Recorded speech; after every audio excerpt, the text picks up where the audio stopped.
तो अब होगा हर चैप्टर 3 मिनट में खत्म। तो बोलो जोर से हर हर महादेव। तो आओ जरा सर्कुलर फ्लो ऑफ इनकम की बात करता हूं मैं, जहां सबसे पहले आपको रियल फ्लो और इसके अलावा मनी फ्लो की बातें करनी होती है मेरे बाबू। रियल फ्लो के अंदर जहां पर हम सिर्फ गुड्स की बातें करते हैं, एक लोग हैं हमारे प्रोड्यूसिंग सेक्टर जिनका काम है गुड्स का प्रोडक्शन करना, दूसरे हाउस होल्ड सेक्टर जिनका काम है प्रोडक्शन में मदद करना और कंजम्पशन में मदद करना। तो ध्यान रखिएगा रियल फ्लो होता क्या है। तो it refers to flow of, इसके अंदर मेनली गुड्स की बातें करनी है, लेकिन शुरुआत में फैक्टर सर्विसेज आती है हाउस होल्ड लोगों की तरफ से। तो it refers to flow of factor services जो कहां से आती है, शुरू कहां से होती है, तो फ्रॉम कहां से शुरू होती है, हाउस होल्ड सेक्टर।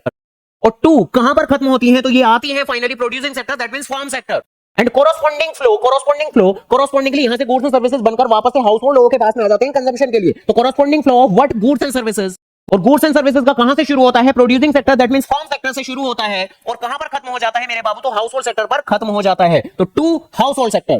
लेकिन क्या ये जितनी भी ट्रांजैक्शन हो रही है क्या ये फ्री में होंगी, तो ऑब्वियसली नहीं। मनी फ्लो भी होता है, जहां पर फैक्टर सर्विसेज जो गई थी उसके बदले में इनको मिलती है फैक्टर पेमेंट्स। तो मनी फ्लो के अंदर it refers to flow of factor payments. और फैक्टर पेमेंट की शुरुआत कहां से होती है, प्रोड्यूसिंग सेक्टर से। तो from farm sector to household sector.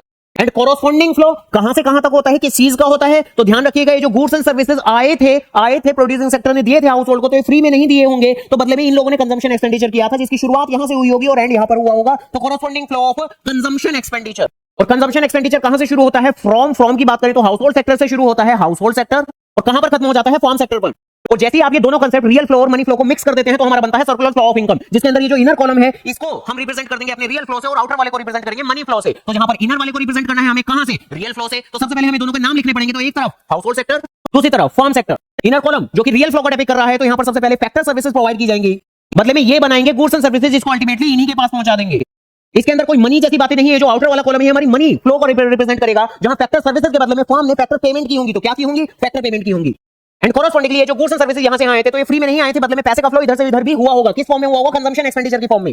तो रियल मनी फ्लो को दोनों को मिक्स करके सर्कुलर फ्लो बन जाता है, जिसके कि 3 फेजेस होते हैं आपके। शुरुआत में आपकी इनकम जनरेट होती है, तो जनरेशन फेज। देन उसके बाद में जो इनकम जनरेट हुई उसे डिस्ट्रीब्यूट करते हैं, तो डिस्ट्रीब्यूशन फेज। देन जो इनकम डिस्ट्रीब्यूट की उसको कैसे खर्च किया जाएगा, तो उसे पुकारते हैं हम डिस्पोजिशन फेज। ये जो 3 फेजेस है, इसी की मदद से हम सर्कुलर फ्लो की डेफिनेशन भी बनाते हैं, जहां सबसे पहले जनरेशन ऑफ इनकम कहां होता है जी, प्रोडक्शन प्रोसेस में।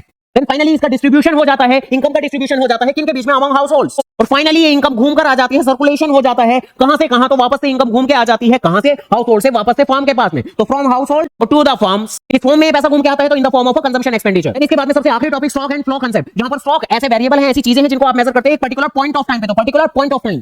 तो जबकि फ्लो कांसेप्ट एक ऐसा कांसेप्ट जिसको कि एक पर्टिकुलर पीरियड में आप मेजर करते हो, तो ये ऐसे वेरिएबल होते हैं जिनको कि मेजर करते हो आप और a period of a time. Paper में आइडेंटिफाई करने के बहुत आता है कि कौन सा स्टॉक कांसेप्ट है, कौन सा फ्लो कांसेप्ट। तो अलग अलग एग्जांपल लेते हैं, पकड़ते हैं स्टॉक कांसेप्ट या फ्लो कांसेप्ट, जहां पर स्टॉक को रिप्रेजेंट करेंगे एस से और फ्लो को कांसेप्ट करेंगे रिप्रेजेंट करेंगे एफ से। अब जिन भी वर्ड्स के अंदर एज ऑन आ जाता है तो हमेशा स्टॉक कांसेप्ट होंगे, तो पहला आपका स्टॉक कांसेप्ट होगा। इसके अलावा जीडीपी जो कि है वो एक पीरियड की मेजर की जाती है, तो ये फ्लो कांसेप्ट होने वाला है। नेशनल वेल्थ जो कि एसेट को रिप्रेजेंट करता है, जो एक पर्टिकुलर पॉइंट पर मेजर किए जाते हैं, तो स्टॉक कांसेप्ट होगा। सेविंग जो एक पीरियड में की जाती है, तो ये आपका फ्लो कांसेप्ट होगा। कैपिटल फॉर्मेशन पैसे का बनना, तो ये भी एक पीरियड में ही आप करने वाले हो, तो फ्लो कांसेप्ट होगा। कैपिटल एक मोमेंट पर मेजर की जाती है, तो स्टॉक कांसेप्ट होगा। नेशनल इनकम एक पीरियड की मेजर की जाती है, तो आपका फ्लो कांसेप्ट होगा। मनी सप्लाई एक पर्टिकुलर पॉइंट ऑफ टाइम पे कितना पैसा मौजूद है, तो ये आपका स्टॉक कांसेप्ट होगा। प्रॉफिट एक पीरियड में मेजर किया जाता है, तो फ्लो कांसेप्ट होने वाला है। क्वांटिटी ऑफ व्हीट प्रोड्यूस, तो प्रोडक्शन एक पीरियड का होता है, तो फ्लो कांसेप्ट होने वाला है। Quantity raw material in a godown as on, जिनके अंदर आ जाए एज ऑन या एज एट, तो वो तो रहेंगे आपके हमेशा ही stock concept. Number of birth during मतलब 2016 के दौरान, तो ये आपका एक फ्लो कांसेप्ट रहने वाला है। लॉसेस जैसे प्रॉफिट होते हैं पीरियड में, तो लॉस भी एक पीरियड में ही होंगे, तो ये होगा आपका फ्लो कांसेप्ट। तो ऐसी और चैप्टर के क्विक रिवीजन के लिए वीडियो को लाइक और न लाइक हो चैनल को जरूर सब्सक्राइब तो करना, करो ना भाई, क्यों नहीं कर रहे।